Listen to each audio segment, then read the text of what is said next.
Okay, hello everyone. Welcome back to World of Tanks.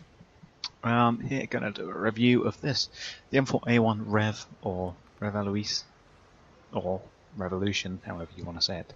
But either way, it's a Tier 8 Sherman in the French tech tree, which has got a huge 105mm gun stuck on it. As to why, well, there's a backstory behind this, I'm sure. Is it on here? Yes, in the 1950s, M4 Shermans of various models were sent to France as part of MDAP. Not too sure what MDAP is, but I don't know. It stands for something in French, I'm sure. But French design bureau started modernizing the vehicles with the goal of improving its firepower. This initiative was followed by a modernization program for the Israeli Defense Forces Sherman M51s. The tank never saw service in France. The number of prototypes built is unknown, but they must have done something to it in order for us to get this magnificent piece of machinery. But let's take a look here at the survivability of it. So it's a Tier 8 medium tank, obviously, but it has got 1400 HP, which is a fair amount. It's the same as the 59 pattern. It's not as much as the Panther 88, which has got 1500. But let's have a look at some other tanks here. So the French don't get a medium other than the M4A1. So, oh no, they get the CDC, which has also got 1400 HP. I'm fairly certain. Yeah, 1400 HP. So it's the same as the CDC. As for America, what do you got? You've got the Super Pershing, which has got, I think, the same. No, it's got 1500 HP. Yeah.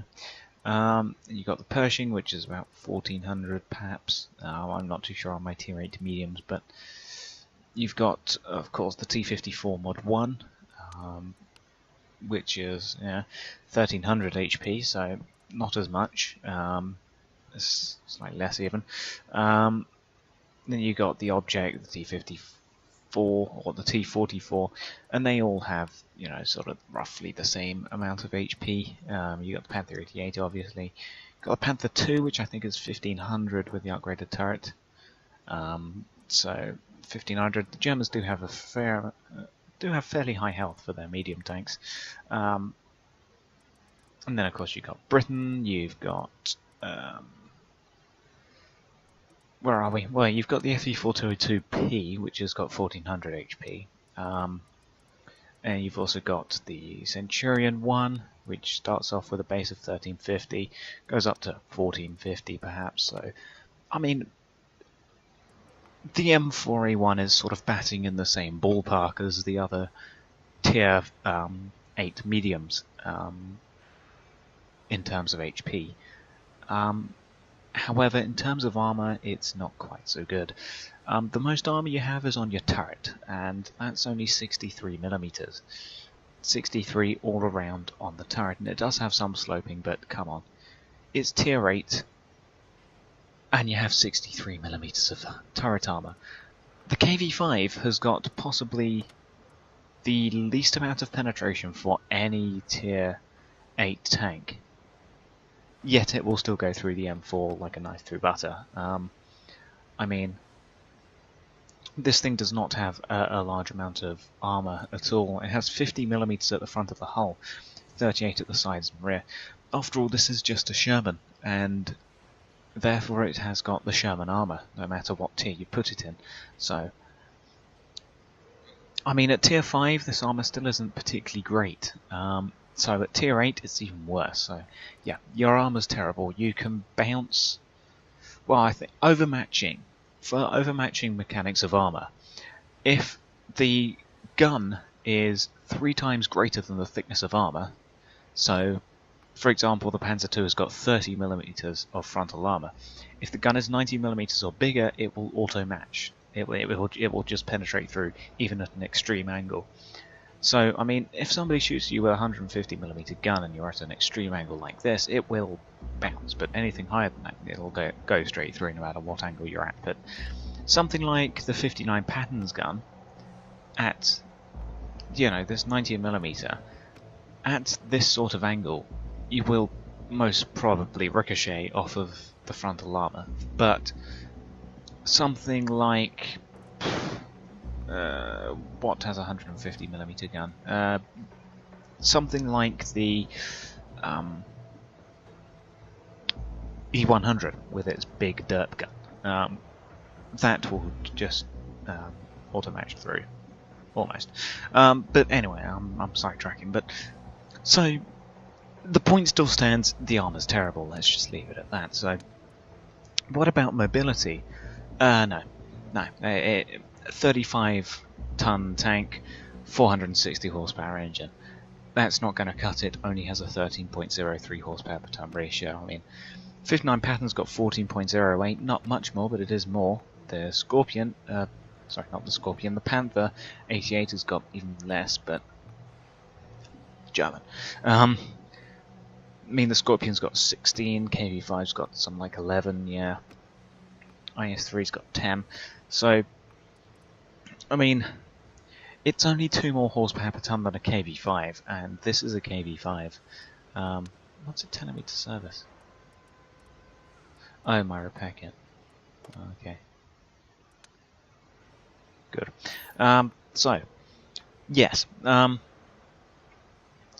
So it's not particularly fast with a 40 km/h speed limit with a 16 reverse. Panther 88's got 46 speed limit, 50 for the 59 Pattern. I mean, even the IS3A has got a 40 km/h speed limit, and this is a heavy tank. This is a medium. I mean, it's certainly not mobile for a medium tank. I mean, even the KV2, even the KV5 can do 40, and this is a 102-ton tank. I mean, it does have 1200 horsepower, but still, 102-ton tank, 40 km/h. 35-ton tank, 40 km/h. It's not a great mobile medium tank. It does have a pretty good traverse speed, 42.46 hull traverse, however, but still, the point still stands. It's not going to be the most mobile thing on the battlefield. As for concealment, 13.8, 11, 12. I mean, it can camo slightly better than the other 2 mediums that I have in my garage, but then, yeah, it's alright, concealment. I mean, it's better than the Scorpion, and the Scorpion's a tank destroyer. However, it does get beaten by this thing. As to how a huge thing like a Jagdtiger hides better than an M4 is unknown to me, but I'm guessing that probably this big gun breaks up that silhouette of it being a Sherman. So I think the big gun is the problem. Yeah, he looks very happy, doesn't he? But anyway, 13.8, 11.2, it conceals better than other tier 8 mediums, but then you shouldn't rely on it. However, if you can conceal yourself, you do have pretty good view range, 390 meters, with a 750 meter signal range, so that's pretty good. It's pretty good, but then so is the Panther 88, that's also got a pretty good view range. The Scorpion G, even with my coated optics, has only got 396 meters view range. The KV5 has only got 350, so has that. That's got 403, but then it is a tank destroyer. Plus, do I have anything that? Yes, I do. My radio operator's got situational awareness, so he's boosting that. But the base tank has got, I don't know, probably 390 meters maybe. So I mean, it's got pretty average view range, but it's got very good radio, which is unusual for the French. 750 meters. I've yet to see this tank as well, the MX M4 Mil 49 Liberty. I've yet to see that, but it's got the same radio as the 1357 Grand Final and the regular 1357, and that's a light tank, so it's got a very good radio. And now we move on to the main attraction of the tank, because to be honest, the tank by itself is not great in tier 8 situations. I mean, it's not a particularly mobile tank, it doesn't conceal that great, and it's got terrible armour. But the gun is what makes all the difference to this tank. Some tanks are all about the tank itself, and other tanks are all about the gun. For example, the Panzer IIJ is a tank all about the tank, not so much about the gun. This is a tank that's all about the gun, not so much about the tank. So the gun that it gets is one of these, a 105mm D1504 L51, which is a 105mm gun with a 4.69 rate of fire rounds per minute, 200 average penetration with APCR ammunition, which is its standard ammo, 250mm of penetration with heat, and after all, heat doesn't. I don't think penetration drops over range with heat, so that's something to bear in mind. Then you got 53mm with high explosive, but then high explosive at tier 8 you'll be able to kill a scorpion, but other than that it's not going to do much. But it does do 390 average alpha damage, so with its heat and APCR it will do 390 average damage, which for a medium is very good. I mean, the IS-3A has got a 122mm gun, and that does the same amount of average damage. And that's a 122, this is a 105, so I don't know what kind of croissants and coffee the French have been feeding this gun, but it does a lot of average damage for only a 105mm gun. It has got 0.36 dispersion, which, although not being the most accurate thing, is not the most inaccurate either. So that's pretty good. However, the aim time is not so great. 2.8 second aim time is not good. That's a slow aim time.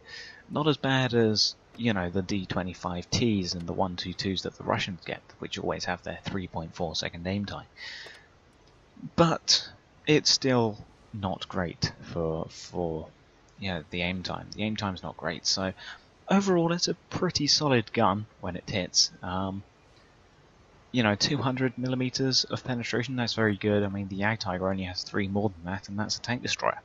But then again, that is a smaller caliber shell. But still, that's a lot of penetration and a lot of average damage for a tier 8 medium tank. I mean, the gun is good, but APCR is a funny, finicky sort of thing, where it will bounce when you don't expect it to. I mean, APCR is fairly picky when it comes to armour. Sure, it has got more penetration, however, with certain slopings, it just sort of tends to not like it, and so it just sort of decides, you know what, no, I'm just going to go off and fly into the air somewhere and not actually penetrate the tank, because, I don't know, APCR is like that. So yeah, you got to be careful of, you know, shooting slopey things, because otherwise it will bounce and you don't expect it to. But other than that, APCR is standard, that's very good. I've got an 11.5 about reload with a gun rammer without vents, because where is vents? There it is, 75,000. Oh, I could put that on. But we'll go over the equipment later. But yeah, with 100% crew, with an improved gun laying drive, and a gun rammer, I've got it down to 11.5 with a 5.43 rate of fire, 43.81 turret traverse, which is pretty good. That's a fairly nimble turret. -7 degrees of gun depression, which is alright. Only 15 degrees of gun elevation though, which is not quite so great. 2.44 second aim time, 0.35 accuracy. I mean, that's pretty good. This tank does well as a sniper, due to the large penetration, the good alpha, and the accuracy when it's aimed in. Plus the fact that you have no armour also helps. But then you've got your equipment, which is that. Then you've got your ammo. You hold 51 ammo in total. 51 105mm shells packed into this tiny Sherman, which is odd. But hey ho, you can fit I've a 50 shell, so well on you. And now we come to the equipment. So I've gone with gun rammer because it's not the quickest reloading gun on its good days. So I mean, anything to lower that reload time is good. So go gun rammer. Gun lane drive, definitely 2.8 seconds is not good. You will want the gun lane drive. Then a camo net, because this tank does do fairly well as a sniper. Because you can't brawl with this tank due to the low rate of fire. It's high average damage, but after that you have a 10-second reload. So you can't brawl with this tank, because other tanks, you may hit them with a large amount of damage, but they'll get 2 more shots into you by the time you reload. So yeah, it's not the best for brawling. So I mean, it's very good at the poke tactic, where you sort of poke out, hit them, and then poke back in. Let your teammates, such as heavy tanks, take the hits for you, and you just sort of bounce out, shoot, bounce back in again. But if you want to play it as a sniper, camo net and binos definitely going to help you there. So you could go with them. Improve vents is what I'll probably go with, because improve vents is always nice. Wet ammo rack in case your ammo rack keeps getting damaged. Enhanced springs for, well, you'll probably want it mostly for the suspension durability, because if we have a look here, it does have a 40 load limit, so you still have, well, I've equipped 2 equipment and I still have 5 tons to play around with, so you don't really need you don't really need the enhanced springs for the load limit. But if you want them for the suspension durability, then sure, because, well, I suppose you can sort of barrel around, so you may want it for the minus 50% hull damage caused by suspension damage during impact, i.e. when you fall off a cliff or something. So you may want it for that, but I'd say probably save it. Definitely not the medium spall liner, because 25% less crap is still crap. I mean, it's protection, armor protection from ramming and explosions, and basically any tier 8 to 10 artillery will have more penetration than 50, I'm fairly certain, with high explosive.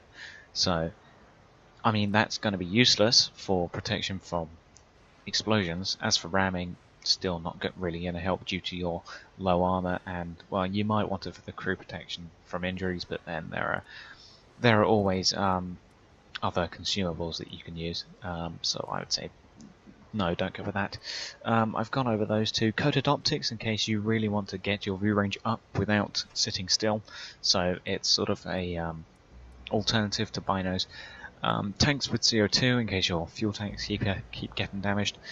Toolbox is always useful, and then vertical stabilizer you could do, because you can either poke out, which is one tactic where you will use that, or you can always be a sniper, which is where you wouldn't use that. But it depends on how you want to play this tank, because there are, of course, like I keep saying, there are 2 ways to play it. So it's up to you whether you want to sit still and do damage from afar, or whether you want to get in there and you want to peekaboo the enemy team. So there's that. And then we come to the crew. It's a crew of 4. It's still a Sherman after all, but you've got your commander / radio operator, who has managed to get himself a steel wall somehow. Not too sure how, since I'm a Sherman in a tier 8 game, but there you go. I managed to get them somehow. But so I'm training him in 6th Sense because, well, the enemy team loves to shoot you due to your low armor.